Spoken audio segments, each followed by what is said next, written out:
आज हम पढ़ेंगे हार्डी-वेनबर्ग थ्योरम के बारे में। और हार्डी-वेनबर्ग थ्योरम जो ये दो साइंटिस्ट ने दिया था, हार्डी और वेनबर्ग, उनके नाम पे इस थ्योरम को हार्डी-वेनबर्ग थ्योरम कहा जाता है।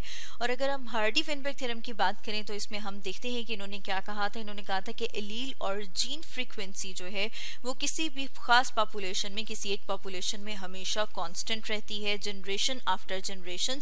और अगर हम पॉपुलेशन की बात करें कि पॉपुलेशन क्या है, तो हम कहते हैं कि जो स्पीशी के और इंडिविजुअल जो एक जगह पे रहते हैं वो मिल के क्या करते हैं, वो एक पॉपुलेशन बनाते हैं। जैसे कि अगर हम ह्यूमंस की बात करें तो ह्यूमन जो एक जगह पे रहते हैं वो वहाँ की पॉपुलेशन है, तो उसे क्या कहेंगे, ह्यूमन पॉपुलेशन। तो हम देखते हैं कि एलील और जीनोटाइप की बात की जाए कि उस खास पॉपुलेशन की, तो वो हम देखते हैं कि जनरेशन आफ्टर जनरेशन हमेशा कांस्टेंट रहती है।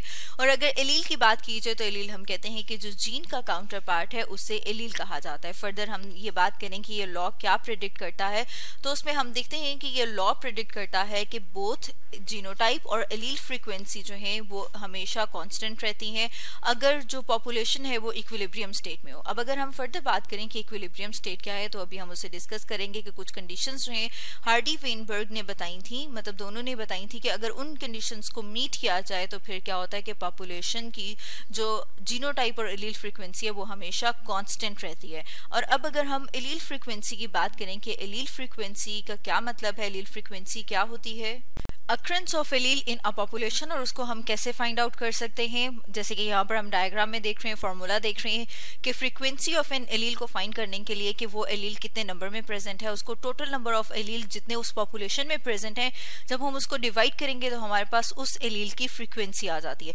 अब अगर हम साथ में देखें कि जो हार्डी वेनबर्ग थे उन्होंने एक्सप्लेन किया था कि कुछ फोर्सेस हैं और उन फोर्सेस को अगर कांस्टेंट रखा जाए तो उसकी वजह से क्या होगा कि एलील फ्रीक्वेंसी जो है वो कांस्टेंट रहती है। और अगर हम बात करें कि वो डिस्ट्रप्टिव फोर्सेस कौन कौन सी हैं, तो उसमें हम देखते हैं सबसे पहले म्यूटेशन। अब अगर म्यूटेशन की बात की जाए तो म्यूटेशन कहते हैं कि जब हम देखते हैं कि जब जीन की बात की जाती है तो जीन में हम देखते हैं कि कोई न्यूक्लियोटाइड जो है उसकी करेक्ट कॉपी रिप्लेस हो जाती है किसी दूसरे से, तो हम कहते हैं कि वो म्यूटेंट हो गई है। जैसे कि यहाँ पर हम देख रहे हैं कि ये जो डिफरेंट कलर के बार्स हैं ये क्या शो करें, न्यूक्लियोटाइड शो कर रहे हैं। जब ये न्यूक्लियोटाइड जो है वो रिप्लेस हो जाता है और इसकी जगह पर कोई दूसरा न्यूक्लियोटाइड आ जाता है तो हम कहते हैं कि ये क्या है, ये म्यूटेंट कॉपी है। इसका मतलब है कि हम क्या कह सकते हैं, ये कह सकते हैं कि जो म्यूटेशन है वो डिस्टरप्ट कर देती है इक्विलिब्रियम को। किस तरह से, क्योंकि उसमें हम देखते हैं कि जो एलील है वो अब चेंज हो गई है, मतलब हम देख रहे हैं कि एलील फ्रीक्वेंसी जो है वो डिस्टरप्ट हो जाती है बाय म्यूटेशन। किस तरह से, क्योंकि फिर हम देखते हैं कि पॉपुलेशन में एक न्यू एलील इंट्रोड्यूस होती है। इसी तरह से अब अगर हम सेकेंड पॉइंट की बात करें तो वो क्या है, उसे कहा जाता है नेचुरल सिलेक्शन। अब अगर हम नेचुरल सिलेक्शन की बात करें तो जैसे कि यहाँ पर हमें नाम से पता लग रहा है कि नेचुरल सिलेक्शन क्या है, जिसमें नेचर सेलेक्ट करती है। अब नेचर जो है वो किस तरह से सेलेक्ट करती है, उसमें हम देखते हैं कि नेचर जो है वो देखती है कि जो बेस्ट सुटेबल है उस एनवायरनमेंट के लिए उन ऑर्गेनिजम्स को सेलेक्ट कर लेती है। इसके अलावा हम देखते हैं non random mating. Non random mating का मतलब ये है कि हर इंडिविजुअल को इक्वल चांस हो किसी दूसरे इंडिविजुअल से मेटिंग का।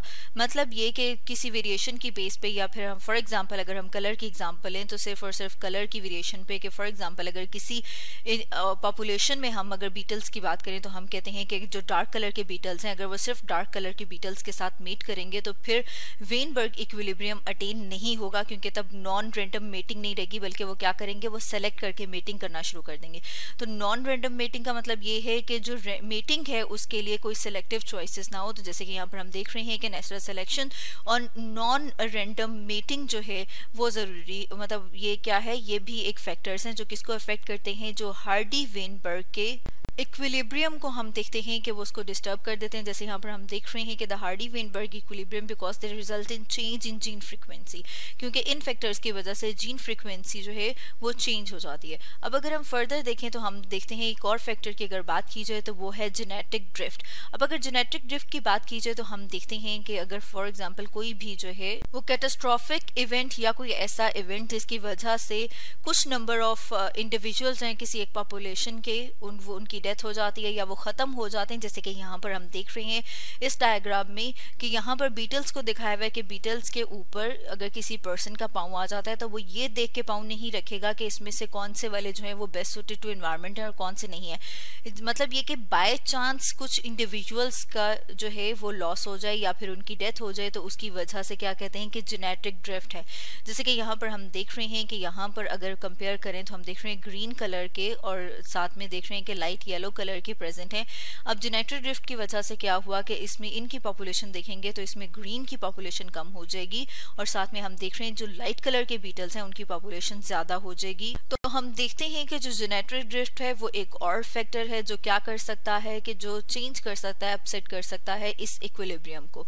जैसे कि अभी हमने बात की थी कि जेनेटिक ड्रिफ्ट कब होता है, जिसमें हम देखते हैं कि एलील फ्रीक्वेंसी जो है वो किसी स्पेसिफिक एलील की या तो ज्यादा हो जाती है या फिर कम हो जाती है बाय चांस। जैसे कि यहाँ पर हम देख रहे हैं कि यहाँ पर एलील फ्रीक्वेंसी जो है जो लाइट कलर्ड है उनकी ज्यादा हो गई है, लेकिन ये किस तरह से हुई है, बाय चांस। ये देखा गया है कि ये जो फिनोमेना है, जो जेनेटिक ड्रिफ्ट का फिनोमेना है, वो ज्यादातर हमें स्मॉल पॉपुलेशंस में नजर आता है। मतलब ये कि वो वाली पॉपुलेशन जिसमें नंबर ऑफ इंडिविजुअल्स कम होते हैं।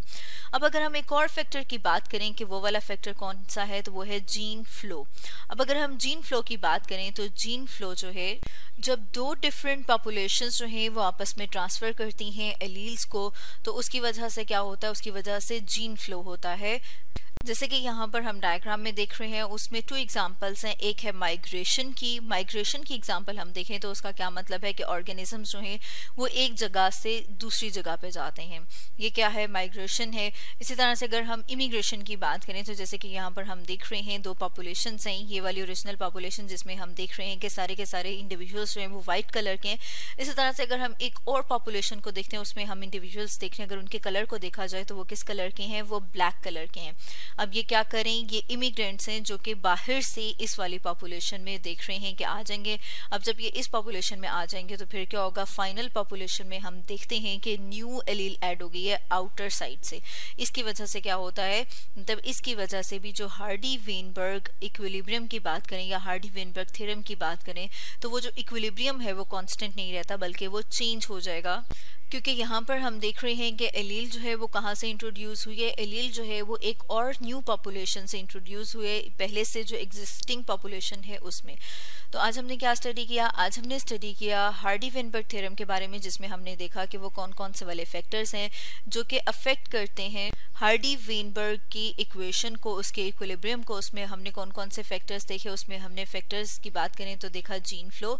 इसी तरह से हमने बात की जेनेटिक ड्रिफ्ट की, उसमें फर्दर हम देखें तो हमने बात की थी mutation, natural selection, non random mating की। ये वो वाले सारे के सारे फैक्टर्स हैं जो किसी भी पॉपुलेशन में जीन फ्रीक्वेंसी को डिस्टर्ब कर सकते हैं। तो स्टूडेंट्स आज हमने क्या डिस्कस किया, आज हमने डिस्कस किया हार्डी-वेनबर्ग थ्योरम के बारे में।